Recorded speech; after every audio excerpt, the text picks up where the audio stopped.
Hello and welcome everyone. I'm Billy Mitchell, Editor-in-Chief of FedScoop, and today I'm joined by Antonio Neri, President and CEO of Hewlett-Packard Enterprise, and we're having a conversation today on digital transformation and some of the emerging trends in the security field. But first off, Antonio, thanks so much for joining us. How are you doing today?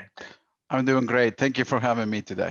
Absolutely. Well, I'm excited to do this video in conjunction with Hewlett-Packard Enterprise's Public Sector Summit that we've been producing, and excited to get a little bit more context around these emerging trends in the government space. So let's get right into it. I'd love to hear from you about the role you see cloud playing in digital transformation for the federal government. Well, we live in a digital economy and we see the acceleration of the digital transformation everywhere. So the government has to follow what the enterprise is doing as well.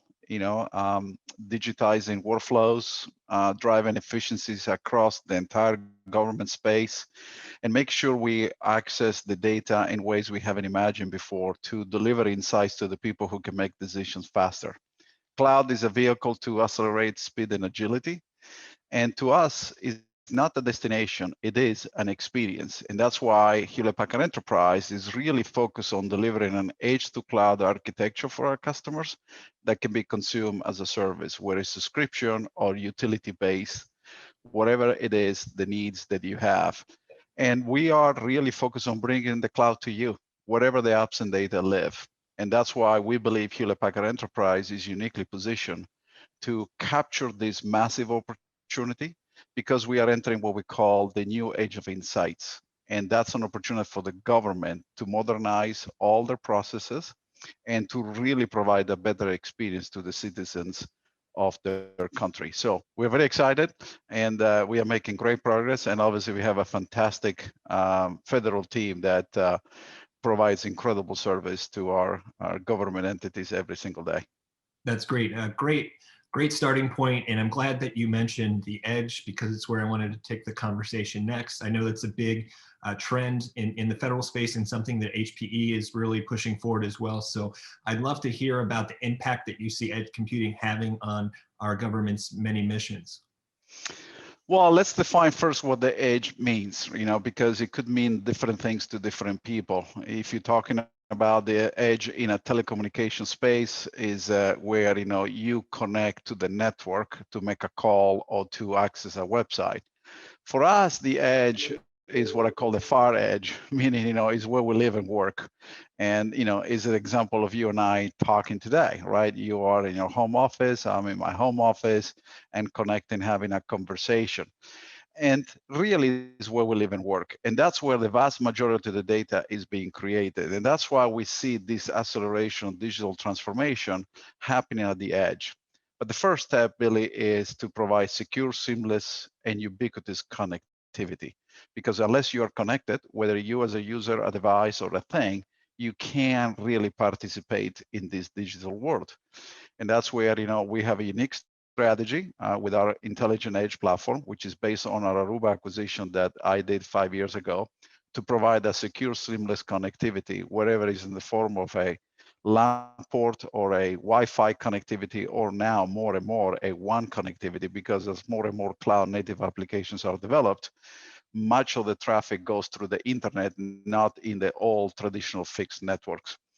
But with the emergence of 5G, which is being deployed as we speak over the next few years, there is an opportunity to bring the cloud experience that we talked before closer to what the data is created. And it's just simple math. It is cheaper to bring the cloud to the data, not the data to the cloud. And ultimately, there are considerations. If you think about the government space, right? Obviously, compliance, security around the data is key. So instead of moving data around, that creates an opportunity for exposure. We actually bring that cloud to that data. And that's where we believe we have a unique opportunity with our assets to provide not just connectivity, but that cloud connectivity and cloud computing at the edge. And so you will see a lot of innovation happening in that space from us, where we already have LAN, WAN, and as well as Wi-Fi, and we are bringing 5G and edge computing over the next 12, 18 months. That's great. Antonio, let's talk security next. What emerging trends are you seeing that you think will play a role in how we conduct business today? Well, we think about security in different ways, right? Obviously, how we provide our customers secure solutions built from the core. And we don't think about this in an aggregation of different solutions. We think about as an integrated stack from the hardware all the way to the application layer. So the customers don't have to, you know, bring it all together in what I call a combination of widgets or a bag of doorknobs that they have to make something out of it. It's no longer about securing the perimeter. It's about securing the interaction between users and things with the data. And this is where the the usage of AI machine learning technologies is creating a huge advantage, and that's why all our solutions come with AI machine learning embedded to it. But at the same time, we think about security at the hardware level, at the infrastructure level, and this is why HPE has made huge investments over the year in what we call the Silicon Root of Trust, which is a way to really manage that infrastructure in an integrated, secure way with fingerprints. That obviously we know fingerprints is, my fingerprint is unique on the planet, on the billions of people. Same thing is for the infrastructure level. And then last but not least is obviously about providing security around the data. And that's all the software and AI capabilities we're building in the upper levels of the stack. So that's how we think about it. Obviously, quantum computing will provide another level of security capabilities over time, and we have projects in our HP labs working on that. But ultimately, the message I want to leave is that we provide integrated solutions that security is part of it, not an afterthought. That's great. You already mentioned a couple emerging technologies, but I want to close out with a question on, the future and sort of what emerging technologies are going to have the biggest impact on the government of tomorrow, in your estimation. Well, there's no question AI, machine learning, big data analytics are all playing a huge role, right? I grew up obviously in a different time where the mainframe and the terminal was the architecture, right? And it's still alive. I think about it, a lot of the banking, and by the way, government still use that type of architecture. Then we went through what I call the PC client server, which was basically the distribution of those resources to people that could do something with it versus just a few individual. And then the internet came along, so we connected not just departments, but we connected the world. And now today we live in the mobile first, cloud first world. But as we go into the future, we're going to live both in a decentralized, centralized model. And that's why we're entering what I call the edge computing era. But the edge computing era, together with the cloud era, creates a massive opportunity for data explosion. And this is where AI and machine learning becomes critical. And this is where Hewlett Packard Enterprise is investing at scale on AI and machine learning to basically address what I call the new age of insights. And this is where the government will have to also invest in those capabilities, whether it's to provide better healthcare services, or whether it's to provide better services across a myriad of entities.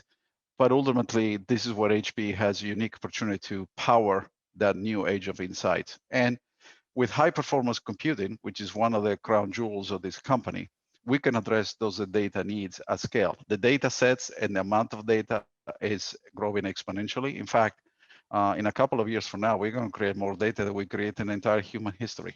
And that's an opportunity. It's an opportunity that we cannot let wasted, whether it's to improve healthcare, or whether improve transportation, or whether it's improve, food production. Ultimately, we have an opportunity to address what I call the biggest societal problems. And the government obviously plays a huge role.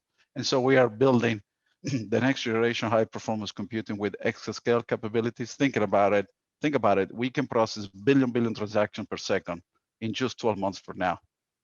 Think about what else we can go do together. We can change the world for sure. And that's why everything we do is aligned to our purpose, which is to advance the way people live and work.